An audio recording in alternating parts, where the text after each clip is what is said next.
Hello and welcome to day number 9 of our 12-day appreciation challenge. Today's word is trust. Trust is such a fundamental attribute in all of our relationships, not only with people, but with animals, with the environment, with society at large.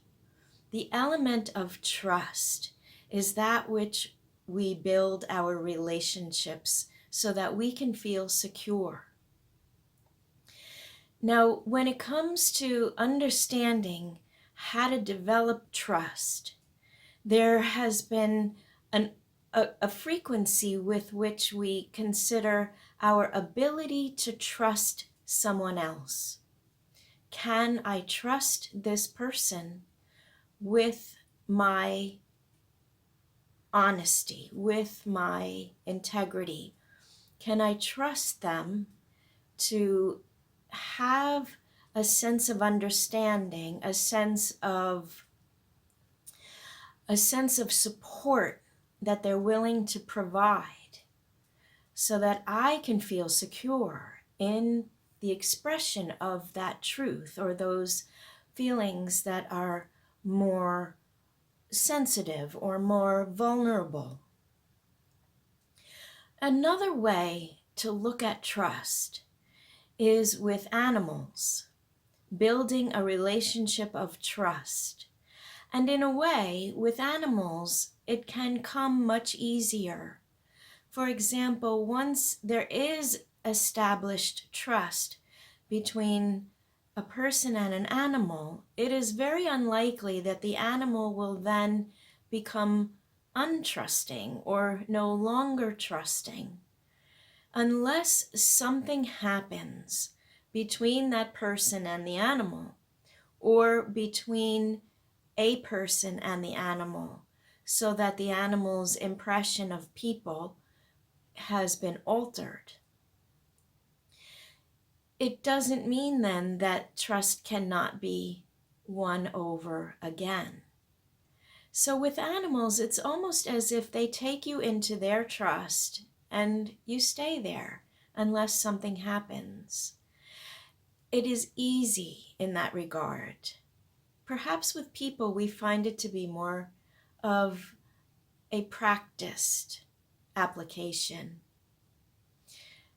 Now, another way, though, to look at trust is to consider within each of us, is there a sense of security enough to be able to tolerate, to be able to recognize, to be able to make that transition in understanding of those people who are experiencing me from their perspective.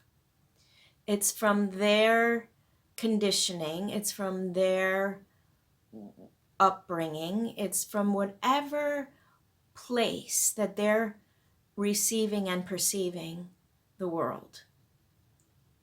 So then it becomes a matter of, am I able to realize that I am secure enough, that I can trust myself enough to manage, to support, and to provide the sense of security and the sense of upliftment, the sense of embrace that is my desire to experience as I find it possible to reveal and disclose and share with the world my truth, my honesty, my feelings, that which make me seem sensitive or vulnerable. Can I be strong enough within myself to share those sensitivities with others and understand and accept that their response to me is about them, not so much about me? And lastly, to take this one step farther, as I understand that, I can work with it, just the same way we can invite others to work with their conditioning, I can work with my conditioning and my responses to people. And if I know myself well enough that I can recognize that as I respond to someone, my response may be less than what they desire, and I may take the extra step to understand better what it is that they do want in a response from me, so that I can provide that response for them, even if it's not my natural or first reaction. So this is, in a way, how trust gets built. It comes from that understanding of, I have my human conditions, you have your human conditions, and when we understand ourselves well enough, we can rise above our own conditioning and recognize that it's still possible that as I understand and own my conditioning, I can still rise above it and share with you those more intimate and trusting experiences.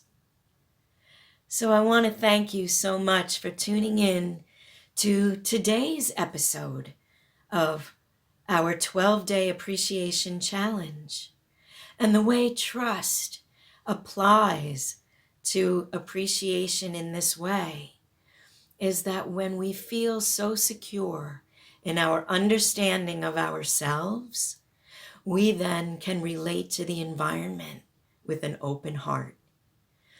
And in relating to the environment with an open heart, we can find that much more to appreciate. Thank you so much, everyone. I look forward to seeing you next time, where we will be looking at the word inspiration.